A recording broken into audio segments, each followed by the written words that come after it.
Okay, Mark meets Stuart Bowden, Managing Director at MEC. Hi Stuart. Hi Mark. Thanks for inviting me in. Can you give us a very quick summary of how you've got to where you are today? I will try and give the brief version of my story. I started off working in media sales for Computer Shopper way back in about 1994. I worked on their classified ad sales for about 2 years, most of which I can barely remember through a continual drunken haze. Lots of phone sales, lots of getting to know a bit about the industry, a bit about negotiation, a bit about how money makes sense in the business, but mostly drinking. And from there I moved to Cara Business, who were a specialist media buying agency who used to buy a lot of the space in IT and trade titles at the time. So I was at Cara Business for maybe 4 or 5 years, and I looked after Apple and Oracle and Nokia and a few other more kind of technical IT clients. Then I moved to Mediapolis, who became MPG. I looked after the National Lottery and looked after Microsoft and a few other bits and pieces. From MPG I moved into agency side, so I spent 5 years at Grey London, originally as an account person and then as a strategist. Also strayed vaguely into the creative side and made 2 or 3 ads when I was there as well. It was a little bit of a mixed up time at the agency. I left there to go back to PhD, to look after BT, which I did for 2 years. Then I went in-house to BT for 2 years as their head of planning, and then back to MPG, where I was head of strategy. Quick detour to Visium, where I was head of strategy and deputy MD, then back to MEC as MD. So I've pretty much covered every major operating company. And client side, agency side, lots of media agencies. I'm actually 73. So your first job in media sales, was that your first job from uni? Yeah, absolutely. And what was your degree? English. So I had nothing better to do with it than to come to London and try and find enough money to kind of start living with. So did you know what path you wanted to go down? I guess you didn't graduate thinking that you wanted to go into media sales. Oh God, no, absolutely. I was sure I was going to end up in the civil service. I was pretty sure right the way through my degree that's what I was going to go to. It turned out they weren't quite so sure, and so next thing you know, I'm in London with a few mates signed up for the graduate recruitment company, as it was then, which is a kind of grandly titled way to funnel innocent young grads into media sales to the enrichment of the intermediaries involved. Yeah. But I am forever grateful because it was enormous fun and opened up a whole industry that I didn't even know it existed, really. Did you ever expect you'd be managing director of a company where, how many are here, 400, 425? About 450, heading up to about 499 in the next couple of months is our target headcount. So, wow. No, I mean, I didn't expect I'd move into general management until maybe even 4 or 5 years ago. I always enjoyed the strategy side. I enjoyed. It wasn't the people management part which excited me about the agency. It was client problems and solving client business problems through communications. It was always what motivated me. So it's only relatively recently that I started to get more interested and get more pleasure and more satisfaction from team leadership and, I guess, total agency leadership now. What does MEC stand for? Literally, it used to stand for Media Age CIA, which is this kind of inelegant description of several companies bashed together when it became part of WPP. But as part of a major rebranding exercise, it now just stands for MEC. I'm amazed you didn't know that. What's the funniest thing that people said MEC stands for? Oh my God! I wish people would find something funny to say. It's just such a prosaic workaday name. People often get us confused for MANCY, which leads to some wasted time trying to explain the many differences between what we do and what they do. So you've got Coca-Cola on the phone and they were meant to call MANCY instead of MEC. You've got to try and find a way to... Thankfully they were so embarrassed they stuck with us through the process. For you, what's the best thing about working in an agency? Working in a media agency, having worked in kind of several different types of agencies, I think media agencies have an energy and a focus that most creative agencies don't. We have different departments and different specialisms here, but from the beginning they've always been more integrated. They've always known how they work together. Often when I work with creative agencies, although not always, there can be a hierarchy between how different specialists and different skills work together, and even a lot of territorialism about who's playing what role in a production line process.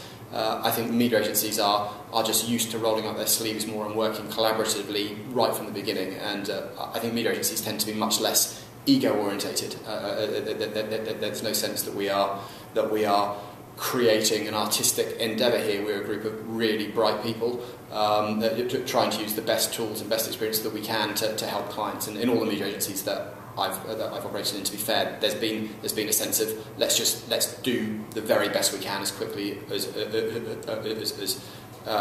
possible. And it's no respecter of age, it's no respecter of specialism, and I like that sense of being in it together. Do you know what the turnover of staff is like here? It's 23% is our anticipated turnover this year. We've been as high as 26, we've been as low as 18 in the last 3 years. That's the lowest in Group M, and by some distance, I think also the lowest in the top 10 agencies. So the reason I ask that is because obviously I've worked with a lot of different agencies, ad agencies, media agencies, digital agencies. Media agencies tend to have generally quite a high turnover of staff, and I think that's because of the culture. There's a lot of young people in the business who, for many, it is their first, second jobs, and they go travelling or take time out, that kind of stuff. Is it a problem, or do you actually look forward for fresh thinkers coming into the business? Yeah, I mean, we're always looking for fresh people coming in, and we've been very lucky in our growth that we've managed to naturally, organically bring in new people. So when I first started here, maybe only 5 years ago, we were fewer than 150 people. So we're naturally expanding every year. We have a grad program that brings in between about 10 and 15 new grads into the agency every year, in addition to our normal churn.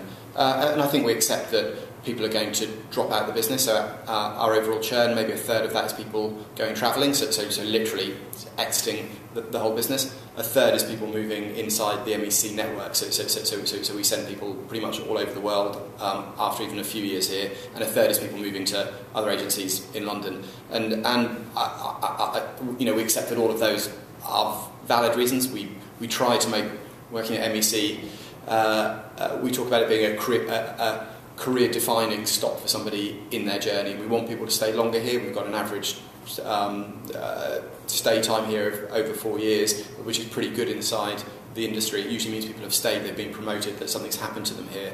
But we accept that people are naturally going to leave for lots of different reasons, and a surprising number come back, actually. Probably every month, every 2 months, we have someone who's left to go to another agency and then head back, because it's a normal part of exploring what your preferred working style is, what your preferred working culture is. And if you're only working one place for all of your career, you're always asking, what's it like somewhere else? And I think until you've been maybe to even a couple of places, you don't really know where you fit or what you're good at. So it's something that we completely accept. What's the most embarrassing thing that's happened to you in your career so far? Oh my God.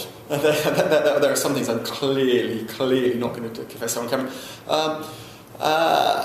What's the most embarrassing thing that you want to confess on camera?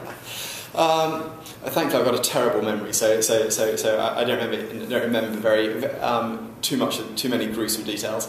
I've never been a big drinker, so I remember the early stages of my career. Most of my embarrassing incidents are related to drinking too much and falling asleep in the office or in the back of the couch with clients or at clients' houses, or just generally just starting to lose track of the evening a little too early. So you had a reputation for just falling asleep wherever you were? I've never been a particularly big partier, and definitely not so much at the moment. So it's something that everyone kind of learns along the way, isn't it, about kind of, particularly in our industry. What's the best bit of career advice you've been given or you would give to people? I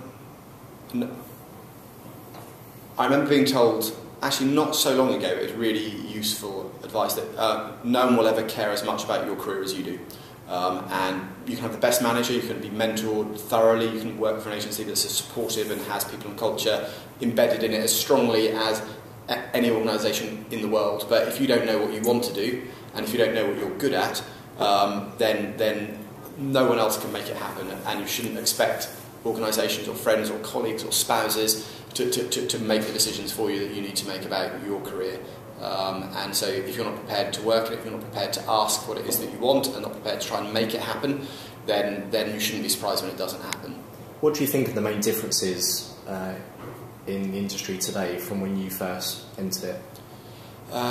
Inside the media industry specifically, I'd say that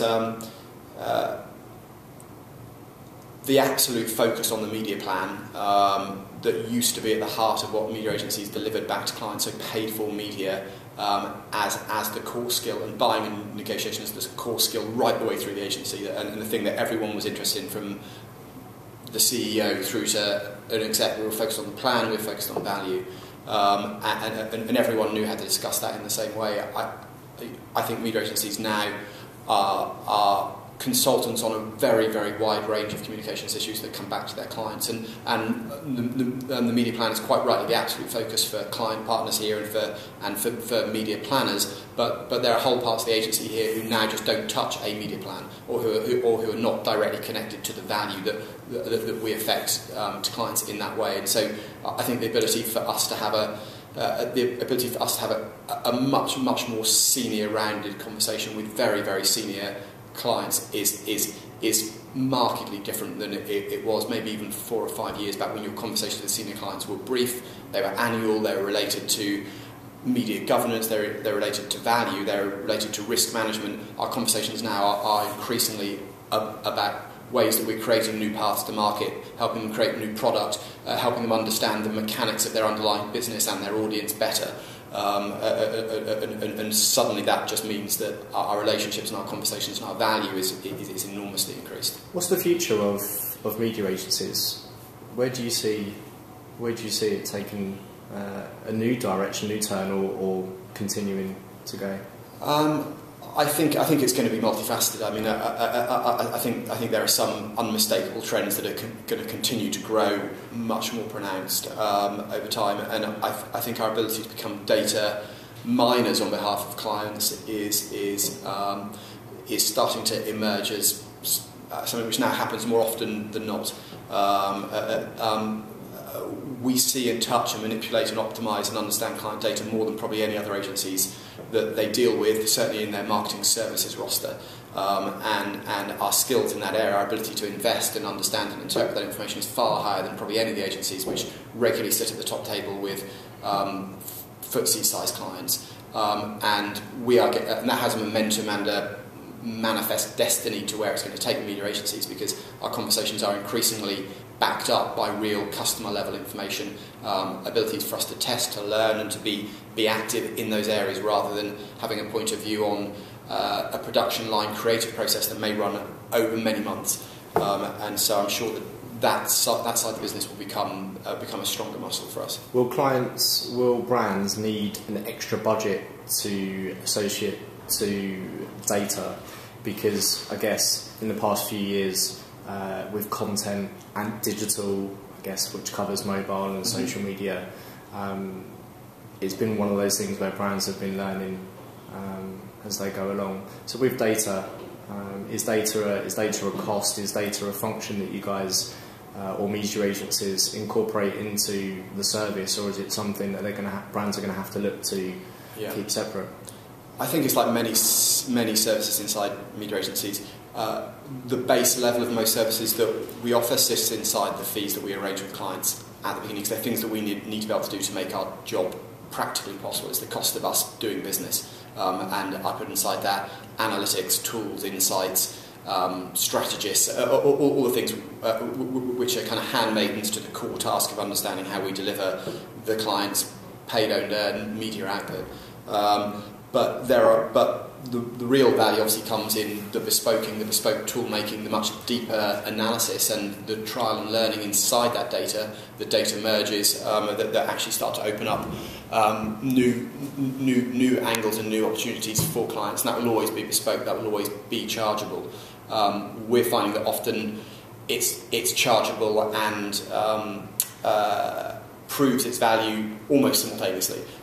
Because for a lot of the larger clients that we have here, in fact for a lot of our medium-sized clients, the scale of their investment into their digital acquisition and more detailed understanding of their own customer information is so significant that even making a small optimised improvement inside that data and improvement in their understanding just immediately returns value way in excess of the people resource time that we're putting in to build the tool or to do the analysis and to get the understanding and extract it usefully. Financially, what's the smallest account you guys have here? I would say that we've got getting on for 200 clients here. I would say towards the tail of that account, we've got clients who spend less than £500,000. Some of those are individual brands that sit externally. Some are small UK clients. Some are clients who use a particular part of our service, but not the rest. So. And what's the biggest brand financially? We've up to typically. We've got 2 or 3 very large clients here. So our largest clients by billing will be Lloyds Banking Group, who has a Nielsen reported spend of about £105 million in a year. Our second largest client by billing would be Everything Everywhere, so T-Mobile and the Orange crew. Again, their Nielsen billings would be in excess of 75 million. We then have Morrison's, who spend in the region of 50 million, and I would say that they're probably our largest 3 clients by billings. And would you say over the years, I guess since you've been in the industry, that margins have decreased? I've spoken to a lot of advertising agencies who don't so much celebrate as much as they used to in the good old days, where margins were 25–30%, and these days they're probably half that. Mm-hmm. Have you noticed a change in margins at all? I think in certain products, yes. I mean, in the core media planning and buying skills, then we're in a very commoditised marketplace, and the average tenure for a client at any media agency is probably less than 3 years. And each time you move or you renew your contract every 3 years, you're effectively pushing costs down for those core services. I think the good news from the media industry is that the proliferation of what counts as media and the new services and the new products and the new tools we can bring to market start to make it a much more interesting discussion for us to have with clients as we start to bring social content analytics into our discussions. We're finding we're able to have a much more rounded conversation, and more often than not, we're agreeing with clients pretty easily about where are the areas where we are really adding rich, unique value, and where are the areas where we understand that this is being done pretty much at cost plus a small overhead. But you're right, it would be insane for anyone in the media industry to think that anyone is going to pay 10% of media commission for their media planning and buying. It just isn't realistic any longer. One thing I love about media agencies, more so than advertising and pure play digital or other kind of media specific agencies, is that people can join an agency like this from all different types of backgrounds. There is no necessarily preferred background, and I guess skill sets are transferable. Like if you've got a data team or a social media team, or you can really come from any type of background, and I guess as long as you're culturally and personality wise will fit into the business, you really do welcome a whole range of different types of people. Do you know off the top of your head the kind of different types of degrees or backgrounds that people come from here? You're absolutely right. I mean, the diversity of backgrounds of people coming into the industry now is absolutely huge. It used to be the planning and the strategic side of the business would have come from a humanities graduate background, and the investment buying team, would possibly have a mathematical bone in their body somewhere, or they'd have had a trading history, which made them very strong buyers. But you really only had those 2 poles. We now take everyone from school leavers through to defence research scientists to genuinely maths professors, because the specialist part of our business requires so many more specific skills, but we're also taking in more creative people. So we're hiring from creative agencies more frequently. We're hiring from clients more frequently, and we're finding that there's definitely a much broader set of skills here. We've got ex-ITV producers working here in our TV production department. We've got people who specialise in behaviour change theory who've come straight out of academia into here. So it's a much broader skill set for us. The cultural fit is what really matters now, and we try very, very hard to affect the things that we can as a management team here. And one of the things we can affect, I think, is how we support and train and coach our people and how we try and look after the culture. So we've been in the Sunday Times top 100 companies to work for the last 3 years in a row. Each of those 3 years we've been the leading media agency in that survey. We try very hard to make this a rounded, satisfying place for people to work, and we move people around a lot here, internally and internationally. Do you think people outside of media know that? Because as someone who tries very hard with Beamer to bridge the gap between education and industry, do you think there's enough done that people know this is a potential kind of career path for them, even if they do end up in engineering or defence technologies, that they could end up considering working in a media agency? Probably not. I mean, I think we do what we can. We're pretty good in our graduate recruitment. We pull from a pretty broad base at that level. We don't go out to other industries to actively try and recruit people.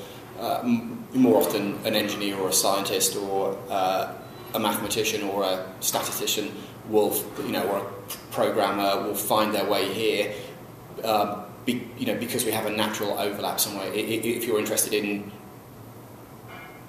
let's say, I'm